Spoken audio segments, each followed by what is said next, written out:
présentation, c'est la protection des locaux de stockage, plus précisément, euh, qui se fait à travers deux centrales Vesta, deux centrales différentes que je vais vous présenter. Alors, on n'est pas là pour présenter les centrales, mais bel et bien la possibilité de faire ce genre de protection grâce à ces centrales-là. Donc, j'espère et j'imagine que chacun d'entre vous connaisse connaissez déjà les centrales Vesta et les capacités. Autrement, on peut faire un petit bref rappel ou se jointer un peu plus tard pour vous amener les précisions qui manqueraient. Mais là, l'idée, voilà, puisque ça a été fait au travers d'autres webinaires, de présenter toute la gamme Vesta, les périphériques, les centrales, ce qu'elles font et ce qu'elles sont capables de faire. L'idée, c'est pas de reprendre ce webinaire-là, mais c'est vraiment sur le thème de la protection des locaux de stockage. N'hésitez pas à poser des questions si vous en avez au moment où je passe les slides. Donc, ce qu'on appelle la protection de ces locaux ou de ces box, on peut le faire à travers deux centrales, soit la centrale radio, que vous connaissez certainement du coup, soit la centrale hybride. Pourquoi? Parce que ces centrales-là nous permettent d'accéder, et c'est ce qui va être essentiel là-dessus, à des règles d'automatisation, puisqu'on va gérer cette protection-là via des règles. Donc, leurs capacités, elles sont notées ici en 320 zones, 8 partitions, 240 utilisateurs. Mais c'est surtout les 100 règles d'automatisation qui va nous permettre de pouvoir gérer 50 box de stockage. Et vous comprendrez pourquoi 100 règles peut nous permettre de gérer 50 box. Donc la protection des locaux, de ces box-là. Donc comme je vous le disais, protection d'un maximum de 50 box par des contacts de porte, détecteurs de mouvement, capteurs de vibration, par ce que vous voulez, par un point de détection. On va pouvoir faire un contrôle du désarmement de chaque box de stockage, soit par un clavier général, soit par un lecteur de badge général, ou par plusieurs claviers si vous le souhaitez. Sachant qu'il y a quand même une limite du nombre de claviers, on ne va pas pouvoir mettre 50 claviers. Donc l'idéal, en tout cas c'est comme ça qu'il me semble que ça se protège, c'est un clavier au niveau de l'entrée que tout le monde utilise, accessible à tout le monde, et chaque utilisateur ou chaque locataire de box va venir désarmer son box grâce à son code. Un armement automatique des locaux peut être fait. Donc on peut imaginer la personne qui intervient, qui vient accéder à son box. Au bout de X minutes, on va pouvoir réarmer son box de façon automatique. Ça évite qu'il y ait un oubli. On peut faire des restrictions ou des autorisations par horaire de désarmement ou d'armement. Alors là, pour le coup, plutôt de désarmement, puisqu'on parle d'armement automatique.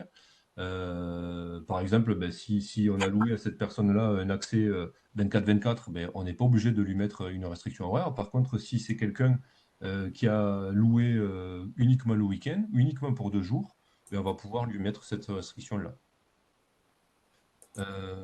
Quand on parle de box de stockage, on va aussi parler d'un hall d'entrée. Donc ce hall d'entrée, ce sera une zone commune, puisque bien évidemment, si on parle de 50 box, il y a une zone où tout le monde va passer au travers, notamment celle où va être situé le clavier, du coup, et donc cette zone-là, c'est une zone qu'on va gérer comme une zone commune à tous. Donc ça peut être une entrée, un couloir, c'est quelque chose qui va amener vers les box, justement.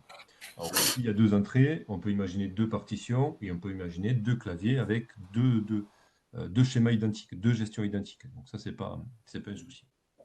On va pouvoir aussi gérer des caméras de vérification vidéo dans les couloirs au travers d'une capture automatique de photos en cas d'alarme ou à la demande s'il le fallait. Donc on peut rajouter pour cela quelques règles aussi, mais si vous êtes déjà à 50 box, vous n'allez pas pouvoir en rajouter beaucoup. L'autre avantage, c'est qu'on va pouvoir faire une gestion complète à distance. Donc du coup, on peut venir rajouter des nouveaux utilisateurs. On peut venir bien évidemment bloquer des utilisateurs. On peut imaginer que si un utilisateur ne payait plus la location de son box, on lui bloque l'accès. On en a parlé précédemment, on peut mettre des restrictions d'horaire, mais on va pouvoir aussi gérer toute la partie domotique. On peut faire un contrôle de lumière, on peut faire un contrôle des énergies, on peut faire pas mal de contrôles là-dessus. On peut vérifier si on a mis des caméras, au travers des caméras, peut-être avant de faire une mise en service à distance éventuellement.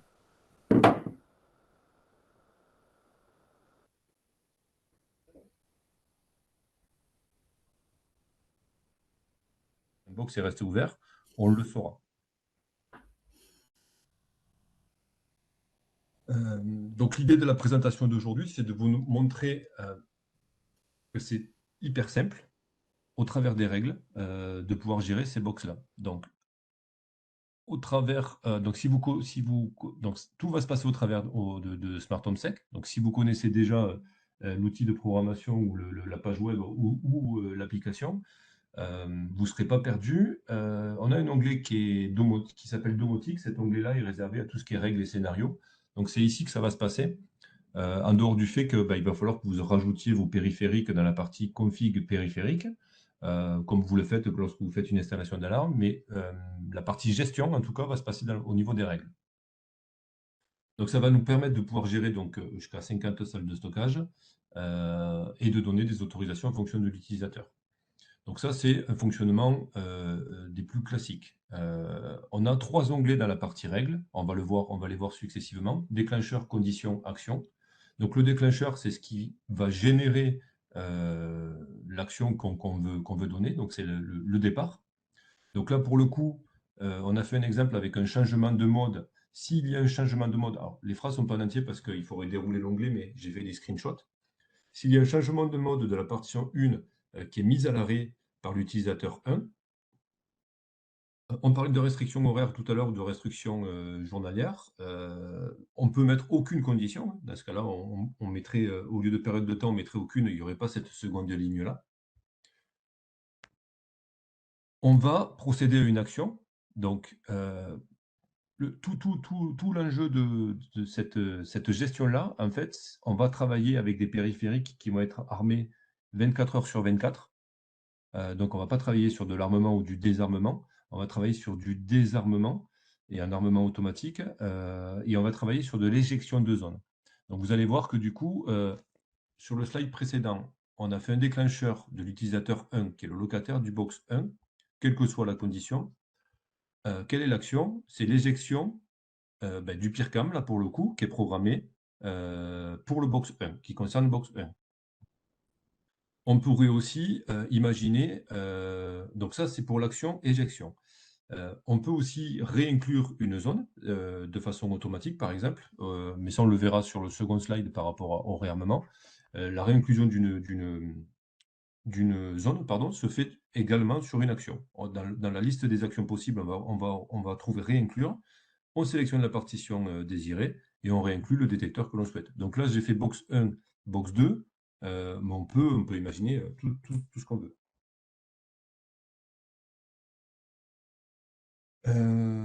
Qu'est-ce qu'il nous faut pour pouvoir gérer des règles? Donc, comme je le disais tout à l'heure, il faut déjà au préalable qu'on ait des périphériques enregistrés sur la partie périphérique, qu'on les ait identifiés, nommés.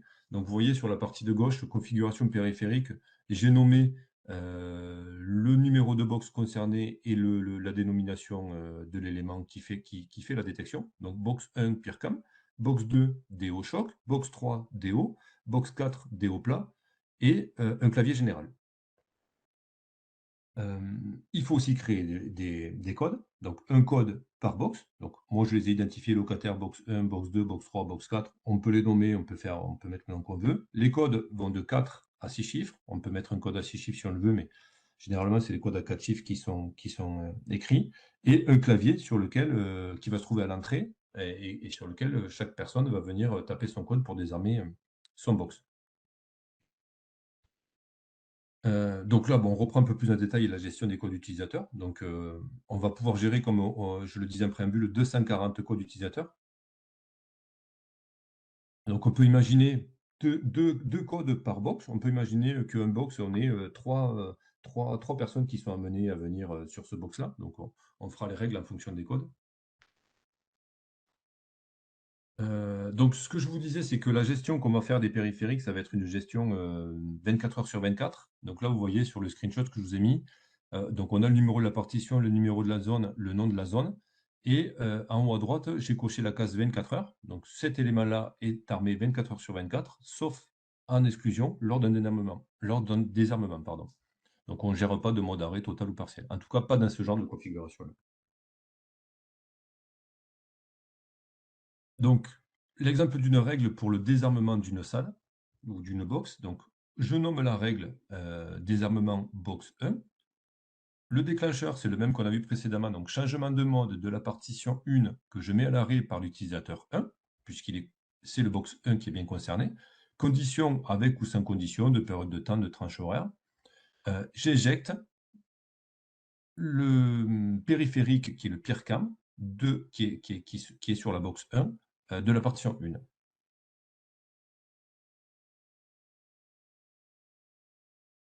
Il va falloir réarmer de façon automatique, donc on peut laisser l'utilisateur réarmer son système, mais dans le cas d'oubli, on va pouvoir, faire une deuxième règle d'un réarmement automatique.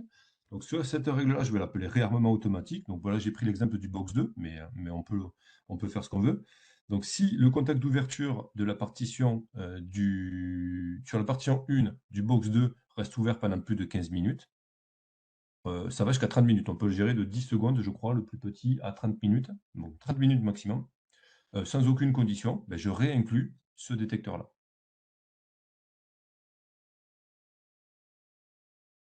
Stéphane? Oui, Ouais, c'est Greg là, ça va? oui, toi? Ouais, très bien. Dis-moi juste par rapport à ta règle, Mmh. elle est pas exacte ici. Pour le réarmement automatique, tu mets DC ouvert pour, Pour un temps, en fait. ouais, c'est DC fermé pour un temps, non? Non, là, en fait, si tu veux, tu imagines que, quelqu'un a désarmé, bon, comme on l'a vu précédemment, quelqu'un désarme le box Ouais, et ah oui, tu veux dire que s'il a fermé la porte derrière lui et que oui, c'est ça, tu as raison, c'est une petite erreur, ouais. Ouais. d'accord, La OK. porte est fermée et si, ça fait, en effet, si ça fait, 15 minutes que la porte est fermée, que le système n'a pas été Voilà, remis en route, on remet l'alarme en route. Oui, oui. OK, Oui, oui. En fait, j'imaginais box ouvert, mais oui, oui, ça prête à confusion, mais en effet, tu as raison, ouais. OK. Parfait. Ah, voilà, on voit qu'il y a des gens qui suivent. Du coup, on peut aussi, donc là, on est sur les fonctionnements de base, c'est-à-dire, j'ai un utilisateur qui se présente, il est concerné par le box 1, 2, 3, peu importe, il éjecte la zone de son box et on va pouvoir le réarmer de façon automatique, avec ou sans condition. On a des petites options, qui permettent de pouvoir, agrémenter un petit peu l'utilisation. Donc on a parlé tout à l'heure de zones communes. Là, pour le coup, sur les règles précédentes que j'avais fait, j'avais pas mis de zone commune, mais si, il y a lieu d'en mettre une, on va attribuer un détecteur sur une deuxième partition, le détecteur commun sur une deuxième partition, et on va venir rajouter une action sur ce qu'on a vu tout à l'heure. Donc là, on prend l'exemple du box 3. Le désarmement du box 3 par l'utilisateur 3. Donc là, on voit qu'il n'y a aucune condition. On éjecte le détecteur qui est concerné par le box 3, mais on met aussi à l'arrêt la zone commune. Donc là, on complète en fait le nombre d'actions. On va pouvoir aussi, ce que je disais précédemment aussi, hein, on va pouvoir du coup faire la même chose, mais avec une restriction horaire, par exemple. Donc, je reprends l'exemple d'un nouveau box, donc box 4 par l'utilisateur 4, et on s'aperçoit que celui-ci, il a des droits uniquement du lundi au vendredi de 7h à 18h. C'est-à-dire que si ce même locataire de box se présente un samedi, comme la condition ne sera pas respectée, son code ne marchera pas. Il ne va pas pouvoir accéder à son box. Donc, on fait l'éjection du détecteur d'ouverture qui est concerné par le box 4 et on fait une mise à l'arrêt de la zone commune.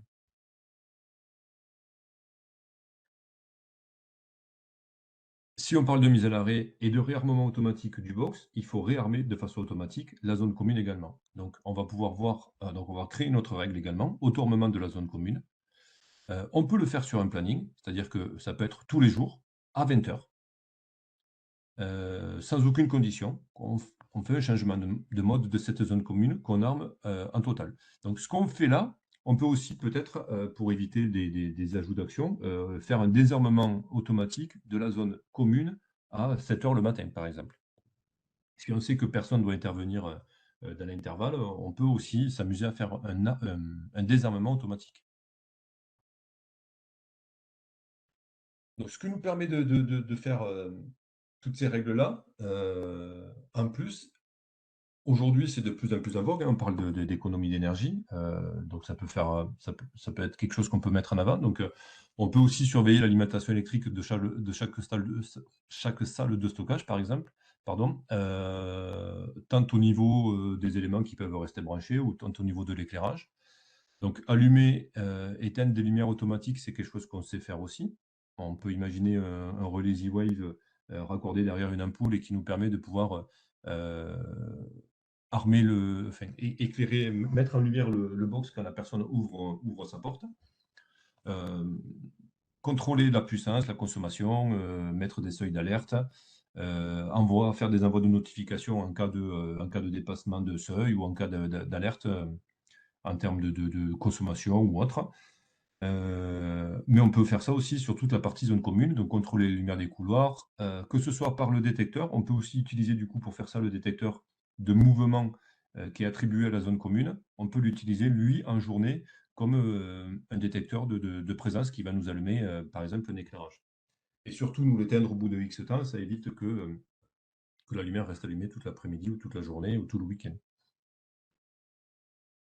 Donc pour les exemples d'automatisation, donc de référence, en Z-Wave ou en Zigbee, sachant que la centrale radio est native Z-Wave, donc pas besoin de rajouter de dongle.